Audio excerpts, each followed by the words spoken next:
I'm so glad you're back with me. This is episode 23 of Generator, and the first in a series of conversations I'm calling Focal Points. Now, I've brought back my good friend Jonny Edward to help me out with these, and I realized that there are some topics that we don't really have the chance to explore during the course of a normal interview. So Jonny and I talk about all sorts of things whenever we get together, and I thought he'd be the perfect co-host for these types of conversations. We're going to get a little bit deeper into the things that we don't always talk about, some of the fears and blocks and insecurities. So we're going to say the quiet parts out loud, but I love that because I, on a daily basis, don't know if I'm feeling the same way as other creatives or how they deal with struggle or how they get through what it is that they're dealing with in life. So it's always illuminating to talk to Jonny. I think this is a great conversation. It certainly helped me gain some clarity in my own life. I hope it helps you as well. So sit back and relax, listen to this real, raw, unscripted conversation that Jonny and I have, and expect more of these because there'll be plenty of conversations to come in the future. So here we go with Jonny Edward. We're going to say the quiet part out loud. Let's get on with the show.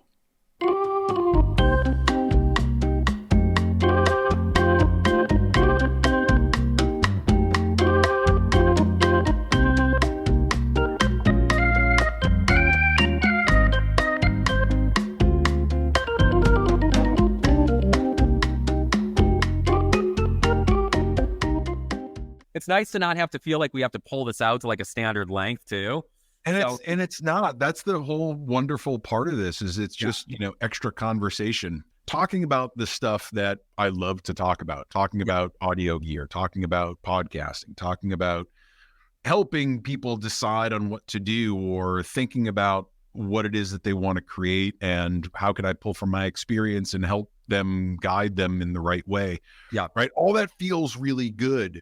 And it's interesting how quickly you feel good when for so long, the past couple of months, I've been feeling so lost and kind of stuck. I know that there's a lot of folks that have been in a similar position for the past, I don't know, some people will say since COVID. I don't believe that. I think we tend to magnify our own problems and search for that confirmation bias from other people that things are not good so that we feel better about things not being good. And therefore, misery loves company. But it seems to be that with the economy, with the political climate, with weather, with whatever it is, folks seem to be in a lower point now than they have in a while. And I can't speak for anybody else besides me.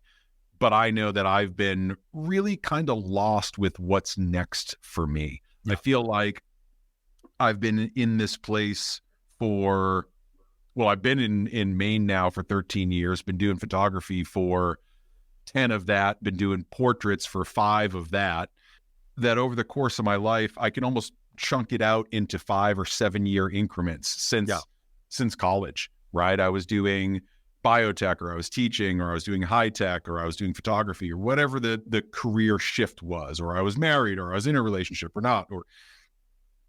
So there always seems to be some major shift for me every 5 or 7 years. And I'm kind of on that cusp right now of what's next. I've been doing photography now, like I said, 10 years, podcasting and audio stuff I've been doing since the late 90s, but really the resurgence has been about the past year. And I'm back into really loving this. I don't have any lack of faith in myself that whatever I choose to do, I'll make work. However, I feel as you and I were talking earlier, I feel like I'm just kind of drifting out on this ocean all alone, looking for direction, looking for an island to link up with, looking for someone else floating out there just to have someone else floating out there with me. I feel this crushing sense of loneliness. And I don't mean that in like a partnership sense, but just, I feel like I'm just doing it all alone.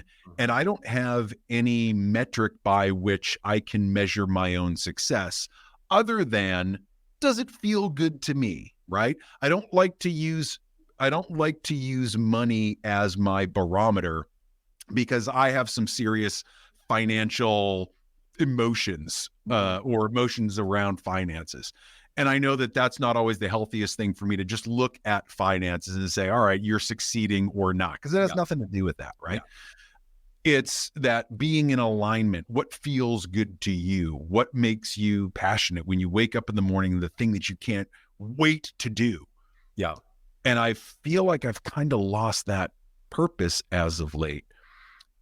And so I look to the podcast and I say, man, I love doing this. I love teaching this. I love setting up this new space and setting up new lights and really trying to make it feel more professional than just sitting at home in my office at home. I want to make something better. That gets me all charged up.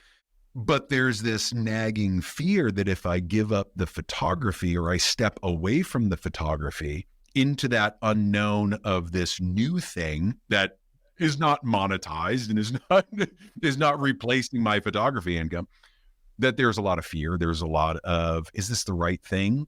Will this carry me through to retirement? Is it a fool's errand? Did I get in too late? Should I wait for the next thing? Like, what's all of those thoughts kind of jumble through your head. And I've just been feeling this way. And I wanted to just kind of get it out. Are you seeing the same thing? Have you been in a similar place where you've known that it's the right direction to go, but are hesitant to move in that direction because of all the unknowns? Oh, absolutely. And I to be honest, I think anyone who says no is either lying outright or lying to themselves on a conscious or subconscious level. I think that's just a necessary part of the emotional element of transitioning, of potentially pivoting, of switching gears, of changing directions. And that's what I was going to say. I didn't want to interrupt you in what you were saying, but like when you brought up the fear, I'm like, well, I think fear, at least for me, has become an indicator. Like it's an indicator that I'm actually moving in the right direction. And for me, if we're looking at my growth as a man, as a human being, as an artist, as an entrepreneur, whatever it might be, fear lets me know that I'm stepping into new territory. And often that's exactly where I need to be. Because when I start to experience that indifference, when I start to experience that ambivalence, that apathy, that's what's really dangerous for me. That's dangerous for me psychologically. That's dangerous for my business. That's dangerous for my art. So even in some of these conversations we've had recently, you know, I love these chats that we have, and you've sort of expressed this feeling of just like almost blasé. And so it's not necessarily bad and it's not necessarily good. It's almost nothing. It's like, you know, when you eat like cream of wheat or something and someone's like, what does it taste like? And you're like, it tastes like a substance. Like you can't categorize what that is. And you're like, I don't dislike it, but I don't like it. And like for me, if I dislike something a lot, you know, going back to food, I'm probably fucking hungry right now while we're chatting. But like if I taste something and I hate it, I'm like, well, fuck this. I hate it. And then I make myself something different. And if I love it, I eat it, maybe I'll make more of it. But if it's just that middle ground, I'll eat it and I won't really enjoy it and I won't feel full, but I'm also not hungry anymore. And so I sort of just coexist. I'm just like in this ether, this middle ground, purgatory, if you will. And so I think when I'm thinking about doing things or hearing you talk, like your level of excitement about this other thing is a great indicator to me. But you expressing those fears, I'm like, good. Those fears are coming up because like you're fucking excited, because it means something to you, because this is something that you might derive pleasure from, that you might derive fulfillment from. And of course, fear is a natural counterpoint to that, because if I go, oh, you know, like I might really love this, there's a chance that I won't. If it might help me business wise, or I might make money, there's a chance that I won't. So in that positivity naturally exists the counterpoint of the negativity, but that means that there's positive there to be found. And so I think that's a really good thing, and it's a catalyst. And it's once again, we're all constrained by fear and anxiety and things, but I've started to look at it myself and go like, all right, like I'm starting to expand these workshops and travel and do them elsewhere. And for me, this is a really fearful fucking thing, because like I know my space. I know this space, and I know I could walk in here with COVID and both of my feet just got fucking cut off and, you know, 3 sheets to the wind, and I'm going to provide an amazing experience. It's back of hand type stuff. Right. So there's this immense fear that like, oh, right, am I going to be able to create the same experience in Houston at Angie's studio, or at Seattle and Simon's studio, or in Harlem where I'll be in May working with Nanlight? If I don't have all of these backdrops, if I don't have all of these lights, if I don't have my network of models and colleagues and everything else, can I do it? And I'm afraid of that. And I know I can. I know you can put me in a closet and I will, but part of me doesn't necessarily, it's not that part of me doesn't know it, but that part of me that's a piece of shit, you know, is just like, oh, you're going to fuck this up. You're going to fuck it up. You're going to get out there and you're going to go in Seattle and you're going to hiccup and you're going to stumble and you're going to fall. And when you don't have this wonderful setting you've curated, when you don't have all of these things at your disposal, you're just a shell of nothingness. And that's a shitty fucking voice, but we all have it. And so seeing it for what it is and going, yeah, I'm a fucking afraid because this is meaningful, because like I'm so excited to travel. It's bringing new passion into me as an educator, as an artist. And I'm looking at itineraries and I'm looking forward to layovers. I'm like, fuck yeah, I hope I get stuck in Atlanta. Like I'm going to drink some coffee and get into a chat with some fucking weirdo in the Atlanta airport. That's going to be amazing. So, you know, I'm really excited about it. But with that excitement, there is a great deal of fear, a great deal of anxiety, a great deal of trepidation for something that's unknown to me, because I've never done this before solo. I've only ran a workshop outside of my studio with one other person, and that was Aaron J. Young in LA, and that was years ago. But I'm looking at that and I'm going, all right, I'm going to fucking embrace this fear, and I'm going to do it in spite of the fear, and I'm going to do everything I can to take that fear, which is ultimately baser energy, and I'm going to redirect it into doing this. And if I fail and I fuck it up and it falls apart, good. At least like I'll be getting crumbled on by walls and a roof that means something to me. Right. Instead of then continuing to just cascade along in this state of like unsubstantialness or insubstantiality, or I don't know what the fucking correct phrase is, but just I want to taste the mint chip ice cream. I don't want any more fucking vanilla. I'm over it.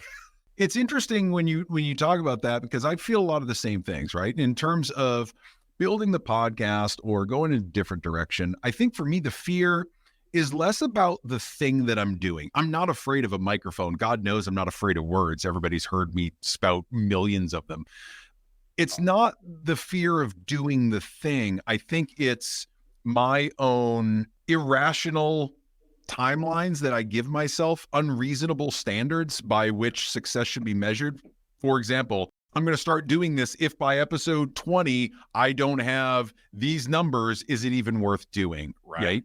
Yeah. Even, no matter how much I love it, I give myself such short time frames in which to succeed that it takes the fun out of it for me. Yeah. Because for me, time is finite. I only have so many years of even remote relevancy left. And I don't want to hear all the, well, you know, Colonel Sanders didn't start till he was 67 or great. Good for it, Colonel Sanders. I'm not making chicken. I'm a middle-aged guy with a camera. I have a certain shelf life, right? Yeah. And I know this. So how do I maximize what I'm doing with the knowledge that I have, stay aligned in purpose and motivation, and do what I love with that unshakable faith that the thing is going to work? Yeah. At what point does it become a quixotic tale? Where do I become this deluded guy with a fantasy that I'm going to make this microphone support me? Yeah. At what point you're like, hey man, just wake up just a little bit. Come on, back to earth, just a little bit. I feel like I get trapped between those worlds, between being excited about the new thing and building it, and all right, you've given it enough time, it's not working, move on to something else. Yeah. I have a hard time letting go of that. So I say all that to say this. I would love for podcasting to be the thing for me from now till whenever. Yeah. I'm having a hard time letting go of the photography enough to give of myself wholly to the new thing. Mm-hmm. So when you're talking about your workshops and, you know, the fear that goes into that, it's not that you don't have the knowledge to teach. Where does the apprehension come from? Is it the unknown? Is it a new network? Is it just, you know, something big that you've romanticized in your mind and you're afraid that it's going to be different?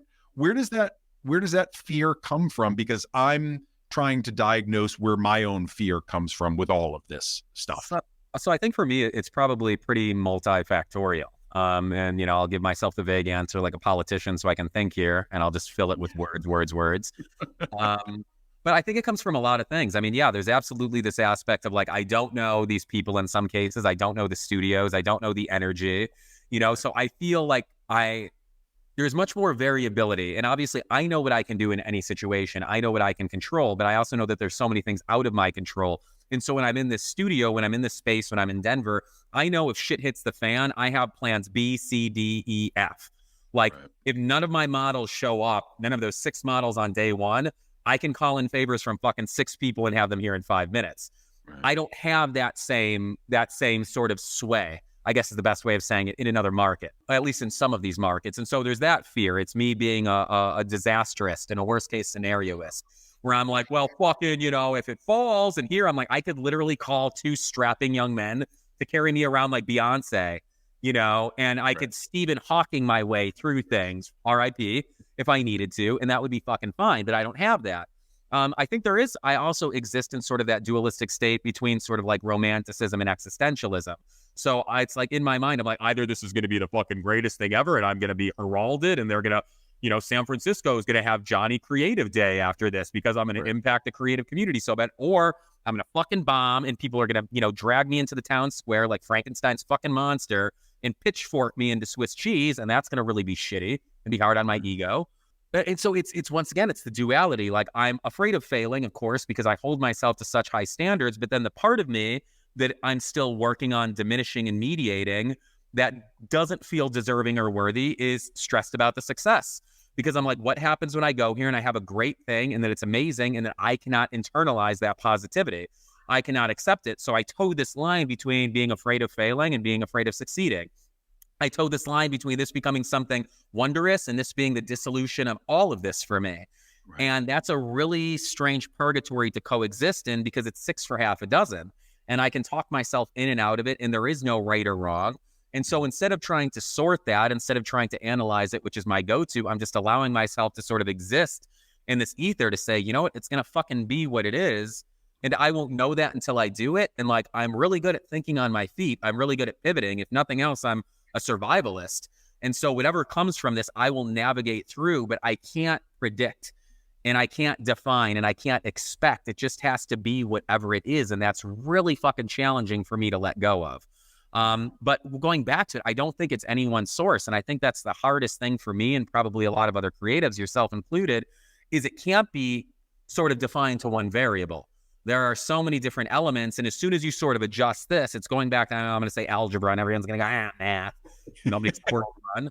But like, you change one variable and it alters other things. Right. It's like when you're playing some games and it's like you do this and then it has this reaction. It's chaos theory, Jurassic Park style. I sneeze and it causes a butterfly to fly into the face of a fucking giraffe and that giraffe stomps Mother Teresa and somehow I'm responsible for the death of a saint and it's a big fucking thing. So every time I sneeze, I feel guilty.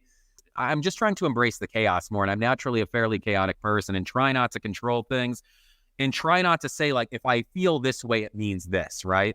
Like if I'm scared, it means good or bad. No, it means both. Like all of this exists. Like we're essentially quantum computers. So logically, it's nice to think about things as either being 0 or 1. I'm either this or I'm that, but I'm never just a 0 or a 1. I'm always both simultaneously in varying proportions. So as vague and sort of meta as that sounds, I'm trying to give myself the space and the compassion and the grace to just exist in these almost oppositional states at one time and say like, that's okay.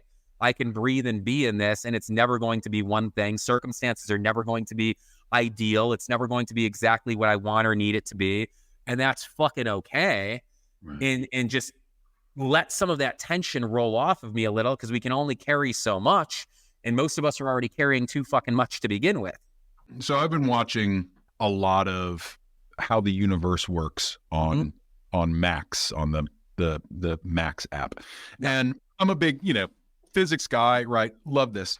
And I feel like I am this black hole at the center of a galaxy.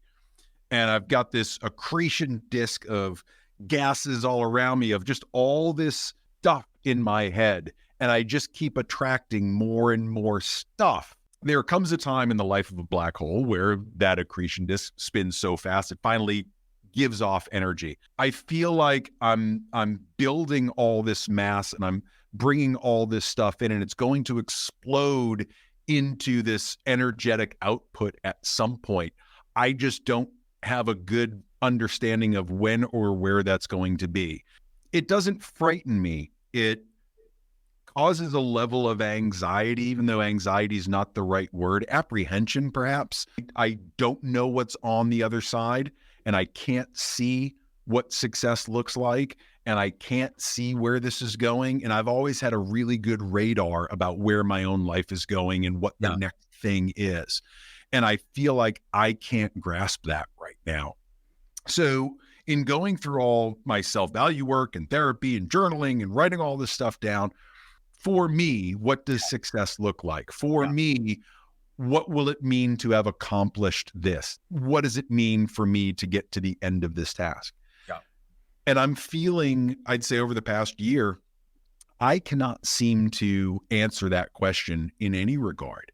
Where do I want to go with my photography? Well, I like kind of doing this and I kind of like doing that, but it's not really any different. Do I really have a voice there? Well, I really like podcasting. I've got kind of a voice there and I love doing that. And it feels really good in alignment, but I can't really see in this sea of podcasting how I succeed. How do I create, the life that I want to lead out of this? Well, maybe this is just the stepping stone to something else. These are the inner dialogues that happen all the time, right? Yeah. It's always an if-then statement. It's always an and or. It's always two things competing for the same space. Yeah. That is where I feel most paralyzed, is being stuck in this space where I don't know which road to go down. I don't know what path to take. And that's where I'm really stuck. Because when I'm focused and I say, all right, well, podcasts are going to be the thing. All right, stop thinking about photography, stop thinking about video or consulting or teaching or bracelets or anything. Just do this one thing. Yeah. I have a really hard time doing the one thing and giving up everything else. I like to diversify. I like to have safety nets. I like to have options. So it's been a really interesting time as I navigate this, as I navigate the emotions of it, feeling, up and down financially, feeling up and down motivationally. I don't really have any answers. And I don't even know if there's a point at the end of this soliloquy, but I'm just feeling like I'm on that precipice. I'm on the edge. One more day, one more week, one more good networking opportunity, and things will really shift. At what point, again, does that become the Don Quixote? Yeah. Like, just one more windmill, man. And I mean, I think the hard part about that too, it's funny, I went to therapy for so many years, and it's like, and therapists ultimately are the most fucked up people on earth. No offense, therapists out there, but like, normally you caretake because you can't take care of yourselves, and then it's easy to point fingers and suggest this and that. I think that you and I have had a similar experience, at least based on what we've shared over this past year. Both of us have sort of removed ourselves from certain communities that were providing a certain degree of pseudo sustenance and validation, right? Sure. So it's like when you're defining these variables of what it means to be successful, I think that's one of the dangers of communities and cliques that can form, because then overtly the community is informing you that you are successful, even if you don't feel it yourself. But it's nice to have that arbitrary value, because part of you can lean into that and feel some semblance of comfort and ease in it. So as we grow as individuals, normally we outgrow relationships, we outgrow friendships. Some of them last, some of them don't. We molt. And oftentimes when we molt, we find ourselves detached from these things necessarily that were holding on to us, because as we shed that outer layer of skin, we also shed the connections that outer layer of skin held. And then we find ourselves in a point of isolation to some extent necessarily. And that doesn't mean anyone's done anything wrong or we fucked up. It's just another state of our evolution, another iteration of self that is no longer bound to these things that it was once bound to. And so there is freedom and liberation in that, but there's also fucking fear and uncertainty, because now we're just spinning freely in that vast black void of fucking space, untethered, not accelerating, but not slowing down, moving in one fucking direction until we hit something else. Right. And that's unnerving. And I think like having to self-validate as individuals, that's the only way we find real happiness and fulfillment as people and as artists. But that is a fucking highly complex, ever-changing, dynamic, moving target. And so one day you feel like you're nailing it and the next day you don't. And then you're like, do I need to sacrifice more? Do I need to sacrifice less?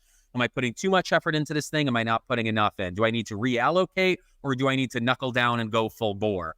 And there's always all of these fucking questions. And then whether we like it or not, money does have to come into it.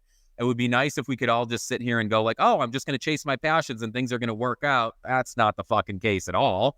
You mentioned something curious in there about the communities. It spurred something in my brain, right? So as my relationship with social media as as toxic as it is. It causes negative physical reaction for me. My heart rate increases, my stomach acid increases, I get anxious. So I've pulled off of social media quite a bit, regardless of however much an algorithm was serving me up before. If I'm not giving it anything, it ain't serving me up anywhere, right? Yep, very much. So as I remove myself from social media bit by bit, there is tangential to that removal from these communities that I was really active in before. Because I'm removing myself from that, because most of my really, really good friends are scattered nationwide, they don't live where I live. Yeah. There's a significant part of me that is feeling isolation and loneliness because of the disconnection from my tribe, from my groups, from my communities. And it's not the same as, well, just hop back in that group and make a post and connect with people. That's not connection to me. It's great for answering questions. It, to me, is not necessarily connection. And I do not have the personality where I feel like I need to constantly be commenting on people's stuff in order to validate our relationship. Yeah.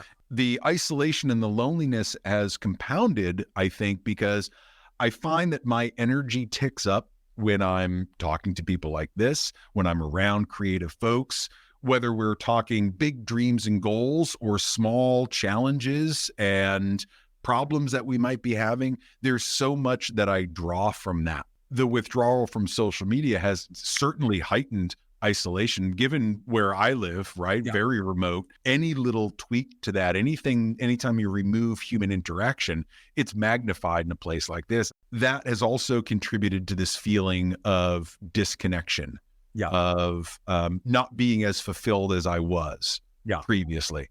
With that comes the questions, all right, well, Matt, you can just sit here and bitch and moan about things, or right? And everybody that you talk to and become that guy that's just kind of like, oh, Matt's calling, great. Bad We're vibe, going to talk about negative shit for the next 45 minutes. This is awesome.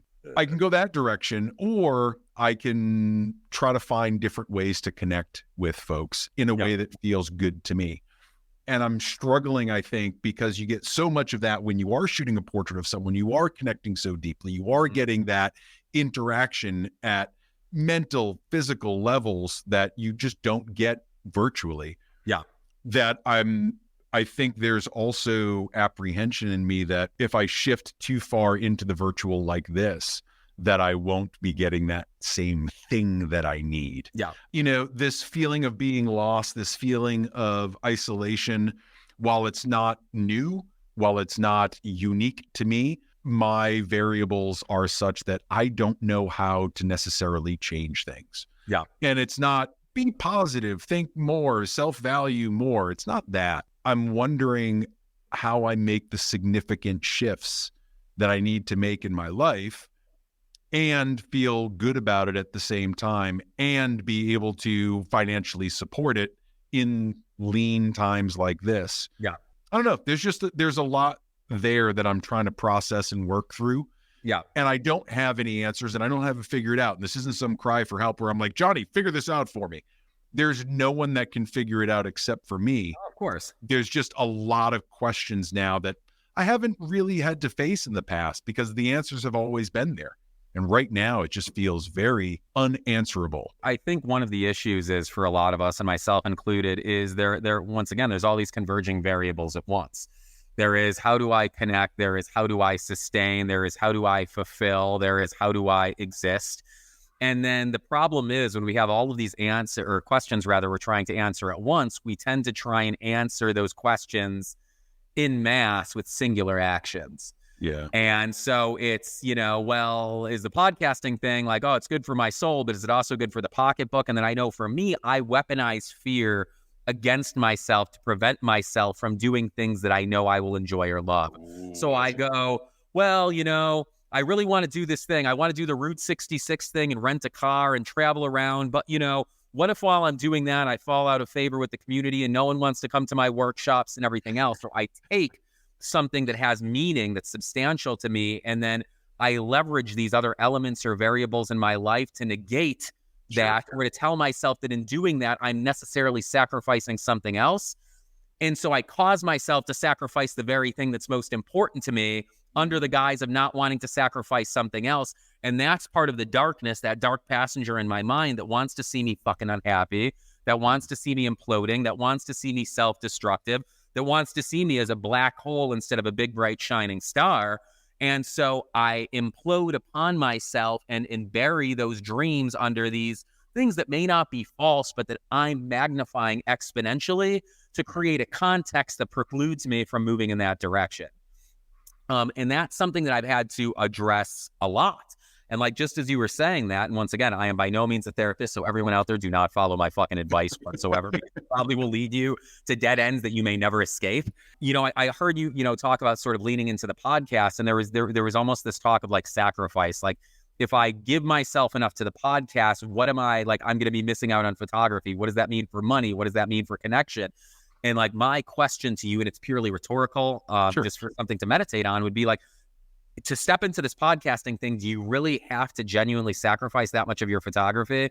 Like, if we break your time down in any given day, like, for what you need to give to podcasting to feel good about it, would it be so substantial that you then would not be able to invest enough into something else? Or is it an energetic thing to say, like, I do not have the energy to give myself to both of these endeavors? And I only ask that because I know for me, I've avoided consciously or subconsciously doing a lot of things because my context, my narrative was that, well, if I do this, I can't do that. Right. And I've operated in these states of absolutism where if I'm doing this one thing, I can't do the other. And then when I've actually allowed myself to endeavor into both of those things, I went, wow, like, not only can I do both of these, but in doing both of these, it's freed up my mind and I feel more fulfilled. And I actually, in a very paradoxical way, have more time and have more energy, not less, because I'm actually feeding myself, because I'm not running on empty. It is relatively binary in my mind. I can do one thing with my whole ass, or I can half-ass a whole lot of things. Right. And it feels like I'm half-assing everything right now. That's not to say that what I'm doing is producing poor work. I just don't feel like I'm all in on anything. And I think back to like, all right, when was the last time I was firing on all cylinders and everything was going really great? I was great physically, spiritually, mentally, financially, like everything was just hitting. And where was I? What was I doing? What was I eating? Who was I hanging around with? What were my goals? How many things was I working on? Yada, yada, yada, right? And I was thinking about that, and it's probably been a year or two since I really felt that everything was just rocking and rolling. And it feels foreign to me to be back there. Now I'm like, well, I know I can get there. It's like I've proven to my body and my mind, like, yeah, like this can happen. You can have all this success and joy and comfort.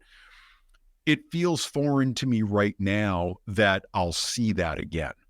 There are certainly some mental walls I'll need to climb, or at least look at in a different light to get past them. It feels almost unattainable at this point, given what I have to get back there. I also agree with you. When I was in that place where everything was working, I was doing multiple things really well because that momentum does build, because opportunities present themselves, because your vibration is higher, your frequency is better, you're around people with better energy, you attract all of that. I believe in all of that.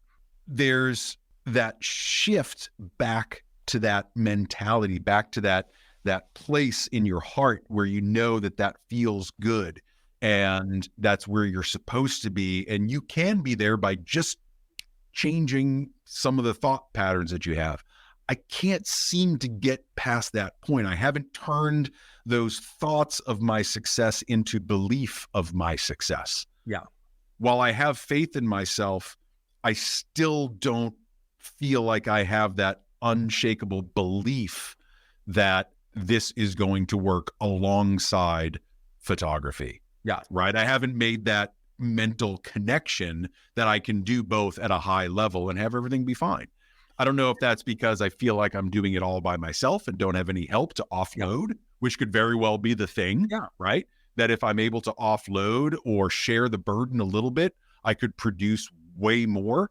It's easy for me to see this in other people. It's very difficult to look inwards at myself and be the consultant to my own life and be like, oh yeah, look it on paper. You should do this. So much more challenging to deconstruct. And I guess like going back to the rhetorical questions, my question for you is like that, not having that belief that the two of those things can coexist, right, or that maybe you can give enough to both of those things simultaneously. Do you feel like you moving forward in both of those realms is predicated on actually having that belief? Is that an expectation that that belief needs to be present in order for you to move forward? Is it a nicety or is it a necessity? It's definitely the nicety, right? I think one kind of begets the other, right? God knows I've worked towards things without the knowledge or the belief that it's going to work out. But you're like, this is kind of the path that I'm supposed to be going in. So let me try this. And then it works out, right? Always does. It's helpful to even hear myself say that because no, I don't need to have that firm belief in myself before I start anything. It's more like a low-level buzz that I'm always going to make it. I've made it through all my bad days. I've succeeded through some shit that I never thought I'd succeed through. So that has created the pattern in me that I know I'll be able to create again and again and again and rebuild again and again and again. It's a slightly different take on that now where, yes, I know either one of them can be successful. They can be successful side by side. I just can't see the path right now for how that happens. And there's a big thing, focus on the what, not the how. Totally get that. Totally get that. I know that if I just keep plugging away at this, small compound interest, incremental gains will happen. And suddenly I'll turn back and I'll be like, wow, I just put out 500 episodes. I had no idea, right? I know that will happen. It's just very difficult to see right now. And I'm struggling with that lack of clarity. As someone that has always been able to react and see things, see the problem, see the solution, go through all the permutations, walk the multiverse, whatever you want to call it, it's been very easy for me to crystally see some of the future like that. And I'm struggling with my own situation right now and being able to have that same type of clarity. This is the first time I'm really bumping into it. So I don't know if I just need a glass of water. And I mean, I commend you on delving into this. And like, actually, you know, everyone, Matt and I were having a conversation before this off the record. And, you know, we both started bringing up some of these things that we were like, hey, maybe we should actually record this and be vulnerable and talk about this. And so I really do commend you and myself for being like, all right, this is tough shit to talk about. Because obviously Matt and I are both good with words. We got this, our brain's brain and our words. And we could talk about fucking yarn in a way that might be fairly compelling for an hour while not saying much about yarn, but talking about it. So delving deeper into this stuff is sort of new territory in its own. But yeah, I mean, like maybe I guess the thing that I'm trying to, and once again, it's always curious in these conversations because I never want to project, which we always do anyway, regardless of whether we fucking want to or not. But, you know, maybe there is no clarity right now. And that's not a cop-out. I've had to say that to myself. I'm like, maybe right now I got dropped off in the middle of this fucking forest. And in each one of the major directions, north, south, east, west, there's a major road that's exactly 500 miles away.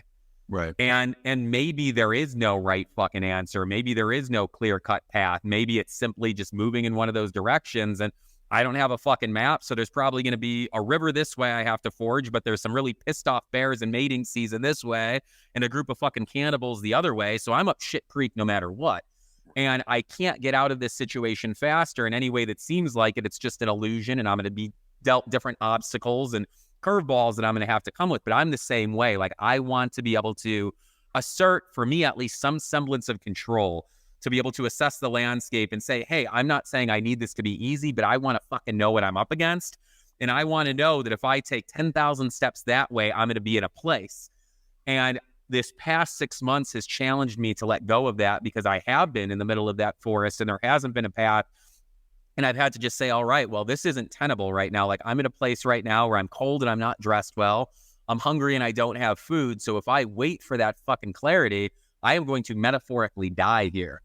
And I just have to fucking move. And that's hard when you're hungry and you're cold to move. but I've almost made it survival, like in my mind, even though it wasn't. It's a very first world way to look at these things that we're dealing with right now. Like, oh, should I do a workshop in San Francisco or not? God, this is hard. While the rest of the world is fucking burning down into ash. But I've given the gravity of that to myself to free myself up to go, fuck, like maybe there are no answers and there is no path right now. And that is this season of life.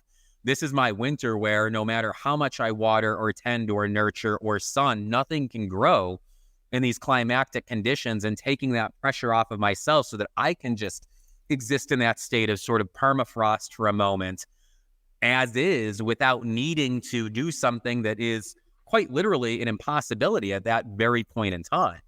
I've been operating for damn near 50 years. The first couple of years, I kind of took it easy. First couple of years of life, I was a big kind of leech. But the last 48 or so, I've basically been on my own and have always been redlining, right? Yeah. Always just 100-hour weeks or more, or produce. And maybe what I'm feeling right now is normal pace of life, right? For a human being, and it's uncomfortable for me. Maybe this is just the universe's way of saying, this is how you're supposed to be able to find time to take care of yourself and have some downtime and just appreciate the things that you have put together and the things that you have created, and just let them be what they are rather than sitting in judgment of the things that you've done. Just let them exist for the fact that you created them and that you brought them to fruition. That is good enough. I don't often look at things that way. I try to, right? I believe in that, but it's hard for me in the moment to practice what I preach sometimes. Sure. So I look at this and I say, well, maybe this is just my way of everything rebelling against me, saying, you know what, you've done this for way too long. Slow down just a little bit. It's okay not to have the answers. It's okay not to have the solutions to this problem. Just keep doing the things that make you feel centered and aligned and feel like they're true to you. I want to help people. I don't sit here and talk about the shit in my life because I want people to give me some level of affirmation like, oh, yes, you have problems. And I'm no, Matt, I don't want any of that. This is me going, if I feel this way, maybe someone else out there feels this way and can give me some insight to what it is that I'm going through, right? Because I certainly don't have all the answers. Yeah. I don't know how to slow down very well. And so perhaps, again, this is all just foreign to me.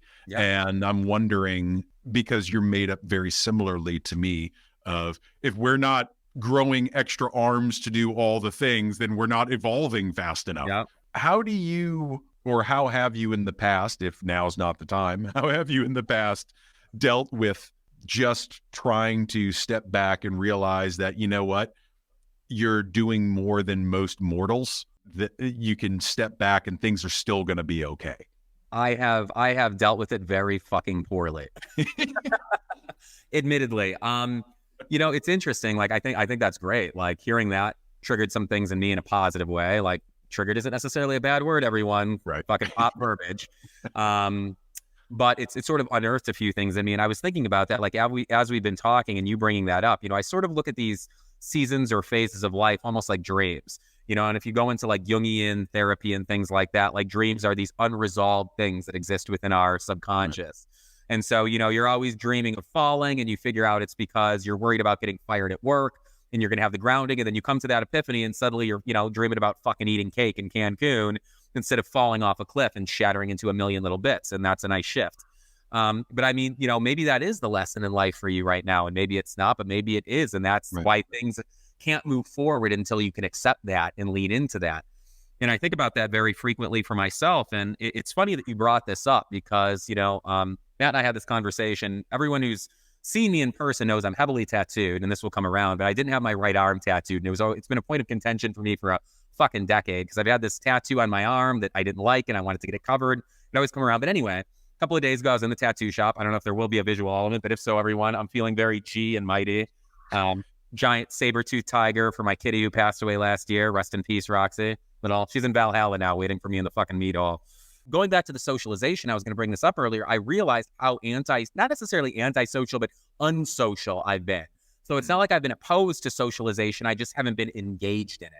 And in the tattoo shop, I was getting tattooed, and it's kind of a communal open space. And I was getting tattooed by Aries, who's done all my work, and it's his studio. And I helped open the studio. It was the first time I'd been tattooed in over half a decade, which was fucking surreal for me to begin with. And so there was this like stepping back into time. So it felt like nothing really changed, even though everything has fucking changed. But there were a couple of other people in there, and it was cool because there was another tattoo artist and clients. And obviously we're going through the painful spots, and so there's some silence, but we're all talking and we're talking shit and we're bullshitting. And I felt so alive, and I'm back to my normal 12-year-old self, and I'm telling fucking obscene jokes and waiting for someone to fucking cancel me. And, you know, who's going to be recording me as I'm saying this awful shit? And we're all just laughing and being authentic. And it was this really beautiful experience of community. And we're all there and we're in pain, but we're also in so much joy. And so there was this duality that existed in the moment. And where I'm going more to the point with this is I met this really cool guy and we exchanged numbers. His name's Peter, really fascinating individual. He's getting a blast over on his fucking knee, so he was going through it. But he's part of a men's group. And we were just sort of talking about something similar to this. And so his challenge in the men's group was, which is insane to me, but was to sit for 48 hours on his couch doing nothing. Now, he could go up, because obviously you don't want to shit yourself. He could get up to use the bathroom and make food and whatever, tend to basic human needs. But like you had to sit on the couch and you can't be on a screen. You can't be watching TV. You can't be meditating. You can't be doing breath work. So you can't be actively engaged in anything. And he was like, man, he's like, I thought this was going to be wonderful because he's like us. He's so type A and he has all these businesses. He's like, 2 minutes in, I had a full-blown fucking panic attack. So 2 minutes into sitting on that couch, he became unfucking wound and lost his mind. And he's like, I realized that, you know, paraphrasing him, he's like, I realized that I am always in motion. Even when I'm in motion. And I identified with that so fucking strongly. And it's a problem. It's a problem a lot of us have. And it's a problem that I don't know how to directly address it, but it is a major fucking obstacle to us being happy, and more than happy, to us finding peace. Happiness is transient. Peace can be a constant. And that's something that's always evaded me. And I was like, fuck, like my plan was the day after getting tattooed, which was yesterday, I'm like, I'm not doing shit. I'm going to be in fucking pain. I'm going to be grumpy. I'm going to be oozing plasma and fucking blood. Like, people will understand. And instead, I sent out 70 fucking emails. I set up the entire roster for my workshop. I confirmed. I came into the studio. I moved things like an asshole. I did 5 pull-ups, and it felt like I was ripping my fucking arm off. And then I said, and I'm drinking more caffeine, and I'm down here, and I look like a fucking like gorilla.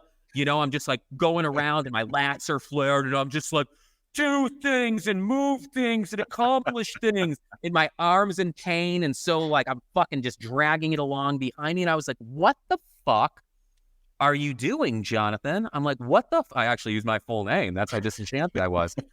What the fuck are you doing, Jonathan? I'm like, you were supposed to fucking relax, and you are just in this hyper fixated state of action.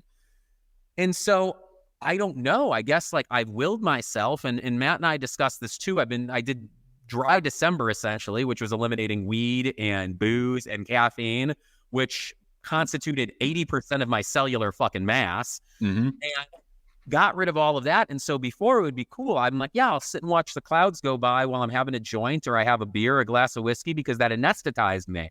Right. It slowed down the chaos of my brain. And that was a way that I relaxed. And I don't think there's anything wrong with that. But I decided I didn't want to have that in my body and wanted to go without. And so now I'm sitting here substance free, thinking about stillness, and it's giving me fucking anxiety. So I think for some of us, we exist in this perpetual state of motion. And especially for those of us like Matt and myself, like you and me, Matt, who have had fucked up childhoods, and we've always been caretakers, and we've always been taking care of ourselves and others, and always doing this. And there was always consequence in my life for rest. Like if I sat on my fucking laurels, I was missing out on something, or I wasn't going to eat, or I wasn't going to sleep. And so there's this constant bit in the back of my mind where it's the shark thing. I'm like, if I sleep, I will fucking die. I will float to the bottom of the ocean, and sand crabs and whatever krakens exist down there will feast on my fucking flesh. Like that will be the thing. And so I don't know. I've tried to integrate that into smaller bits. And even in the mornings now, like I said, fuck you meditating for a while. We have a contentious relationship. And so I'll just try and sit there before I put the music on, before I pick up my phone, before I make the French press or the tea, before I start messaging, before I start, and I just fucking sit there and look out my window. I have this beautiful view of the mountains out my window, and I'm like, just sit and look.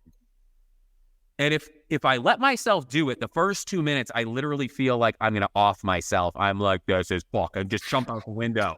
I'm like, just jump through that fucking window. Swan dive out the fucking window, man. Make sure a school bus is going by when you do it. Make it fucking theatrical. And then I sit there, and then all of a sudden 10 minutes has passed by, and I'm like, what the fuck just happened? Yeah. And I was there. And so I'm working into it incrementally while still trying to love myself. And that's the hardest thing about this is like, I don't want quiet time for me to be a punishment. I don't want to have to put myself in a corner in Opus Dei, fucking whip myself with lashes and go like, you need to be quiet, you loud motherfucker. I'm like, I want to be quiet because it's good for me. And I don't want to force myself to have to do something that's good for me. And that's the weird place I'm existing in, is I want to feel compelled to do something for me because I fucking love me, not because I hate me. And I want to do something because it feels right, not because it feels like I have to take my medicine.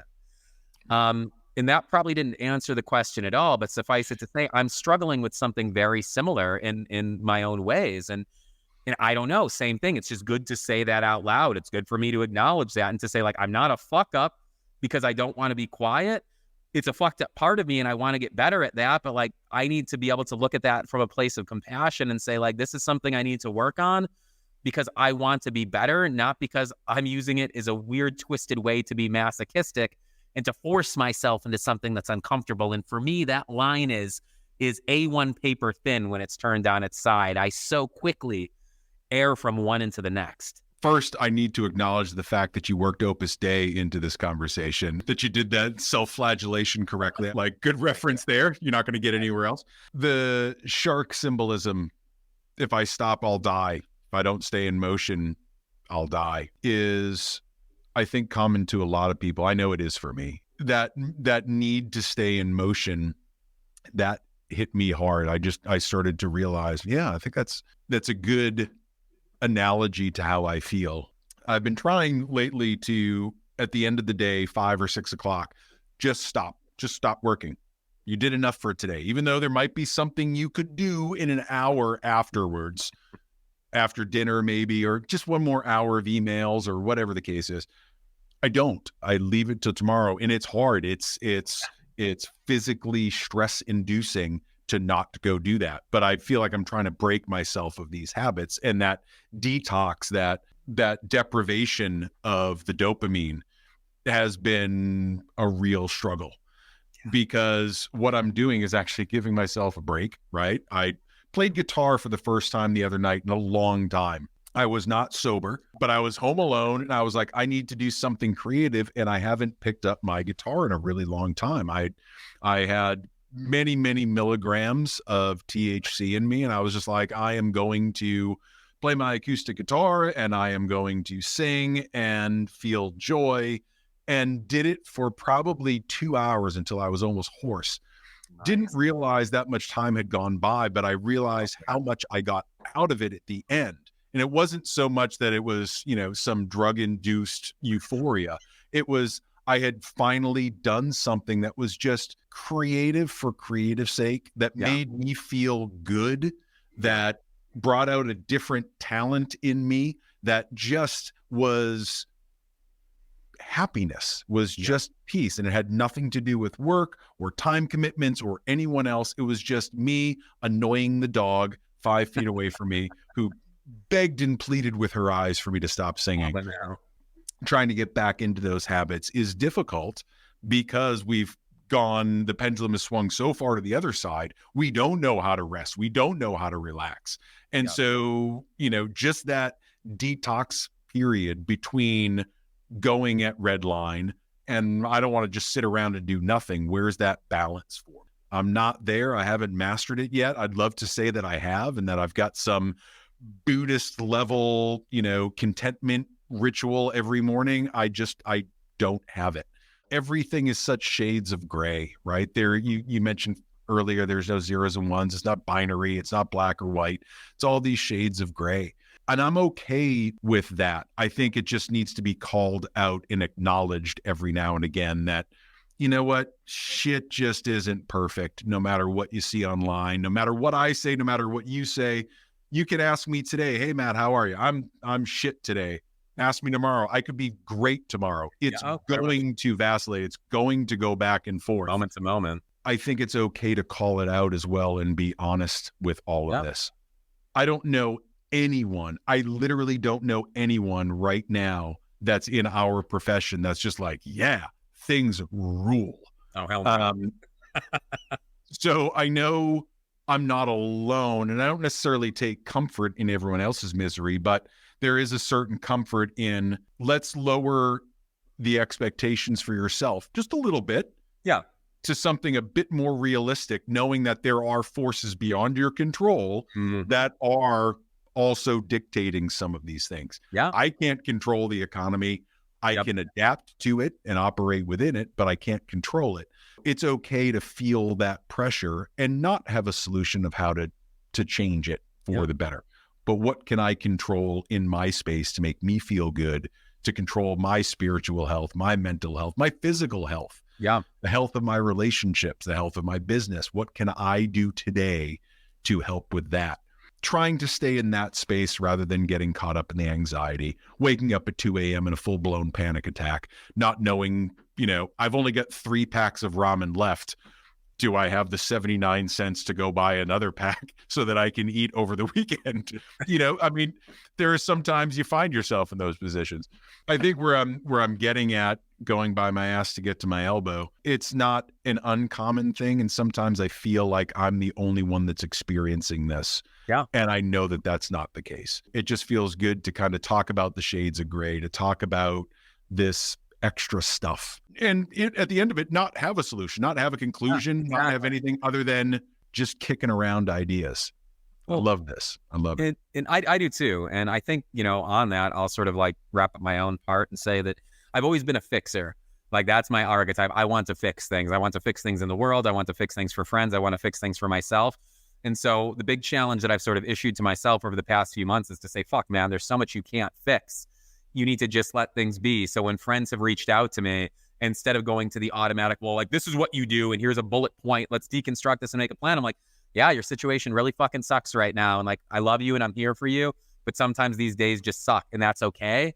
And doing that for myself has been really big. And it made me think of one of my favorite poets, Rainier Rilke, who has Letters to a Young Poet, which is a great exchange. If any of you have not read this, fucking read it. It's an exchange between this poet and an aspiring poet in the 1800s, and him just giving life advice that is even more fucking relevant now than it was then. And it's beautifully written, and it's incredibly short. So even if you hate reading, and if you hate reading, I don't even know how to address that, but get it on fucking audiobook if you need to, read by Morgan Freeman or some shit. But check that out. But he has a specific quote, Rainier Rilke, that's like, do not attempt to answer everything now. And I'm butchering this, but it's essentially live into the questions, embrace and live into the questions. And maybe one day the answers will avail themselves to you. And so that's what I'm attempting to do right now is live in these questions, live in this state of uncertainty, live in some of the lack of direction, live in the discomfort, live in all of these things, and know that I can't answer them right now and not expect that I ever will answer them, but find some sense of place and peace in these questions, in this uncertainty. And the other thing I wanted to say was, as you were talking about playing the guitar, Matt and I earlier had a little talk about conferences in the education sector, and that's another talk for another day. So many of these conferences that Matt and I have attended, like we've been working, we've been helping, we've been assisting. And for me, every time I go, I get wrapped into all of these different things. And I'm not complaining whatsoever. I'm grateful for these opportunities and to connect and to be able to work with these teams. But one of my favorite fucking far and away experiences, if not my top experience at these conferences, and I've met my heroes and all this shit, was Matt and I have a mutual friend, awesome artist, awesome man. His name is Artemis. And Matt actually brought him up earlier because they just talked and connected. But it was all of us sitting shit-faced drunk outside of the bar at Portrait Masters in Phoenix, playing the guitar and fucking singing Johnny Cash. And I was overserved. And and that was my fault. Now I feel like I'm far enough away from this when I can say, Phoenix Grand Resort, if you're listening, I am not Jonny Edward, I'm someone else. But I was literally going into the bar and pouring from a drawer that was closed and just bringing out these lemon shandies, Sam Adams lemon shandies, fucking en masse, like Oktoberfest style. And all of us just kept drinking, and it was so free. I didn't feel like I was a fucking artist. I wasn't thinking about who I wanted to network with. I wasn't thinking about what I was going to shoot the next day. I wasn't trying to monetize. I wasn't trying to commoditize. I wasn't trying to strategize. Sound like fucking Don King for a second there. I wasn't trying to do any of those things. I was just there. And I wasn't there with fellow artists. I was just there with fucking friends, new friends and old friends. And we just sat around to the point where we couldn't even stand or see, like fucking blotto. And it's beautiful. And I think about sitting around that fire outside of this resort. And that was my first Portrait Masters ever. And I felt like I didn't fucking belong. And I had all of these self-loathing, but all of it faded away. And it was also nice because at that point I wasn't known. So people weren't seeing me. People weren't walking by the fire and going, Jonny, oh my God. And once again, I love you. If you've done that to me, fucking thank you, because you are the wind beneath my wings, like literally. But I didn't have that persona. I had no obligation. I had no persona. I was just fucking present in this really beautiful place with these really beautiful people, singing shittily and just being shittily. And it's just this wonderful fucking thing. And so I'm vying for more of that now. I'm vying for more of those moments where I just get lost in the presence, and all of the peripheral shit just fades away. And I'm there with people that I love, doing something that I love, whatever the fuck it is, just 100% invested. And that's my new version of success for the time being, is that it's not money, it's not workshops, it's not attendance, it's not fucking platforms, it's not fucking networking, it's not names, it's not fucking Vogue. It's just fucking being and doing with people that I fucking love, and being wholehearted for a moment without all the noise and fucking bullshit. And that's my current iteration of what I want and what I'm fighting for and striving for.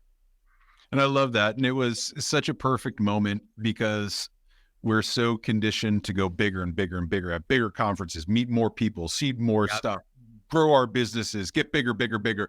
And there was really nothing better than that evening. I think about it often, about sitting around, and there are some parts that are certainly fuzzy, but I feel like you do, that everything else just kind of fell away, and we were with the people we were supposed to be with, in the place where we were supposed to be, doing the thing we were supposed to be doing, and there was nothing else. No one else mattered. It was a wonderfully pure moment of contentment and peace and happiness. And that's the joy of that camaraderie, is when you find that tribe and you're able to do the things and nothing else matters. I know we could talk about this all night. Why don't we have another conversation soon about something different? If any of you out there listen to this before we get to the next episode, or even if we have, and you want to hear us talk about something and put us out of our comfort zones, how to swaddle babies for maternity photography, only wrong answers, I'll bring in a prop for that, and we'll get weird. So I will end on one anecdote from that night, for my part at least. And obviously we were out till the wee hours of the morning when we were doing our Johnny Cash sing-along. I ended up with Richard Wood, who's a fucking awesome dude and an awesome artist, and also equally maniacal in his own right. And so we connected as I was walking back to my room, completely disjointed. I was like walking onto the fucking golf course. I was about to have like a Michael Douglas falling down moment. Like I was just like, I gotta go home. And I was just fucking walking in a direction. And I crossed paths with Richard Wood, and he's like, hey, you want to fucking smoke? And he had these like insane New Zealand cigarettes that are like 7 feet long, and it's thin as a noodle, which I had never seen. And I was like, wow, this is fucking weird. So I'm like daintily trying to smoke this fucking cigarette, completely inelegantly.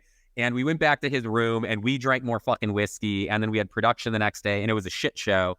And I distinctly remember being in the back room where things were taking place for the Portrait Masters, and everyone's back there, the presenters. Dave Arrow was there that fucking year. It was amazing. Anyway, I was back there and I'm doing my thing. I had a shot of tequila to start off the day, hair on the dog.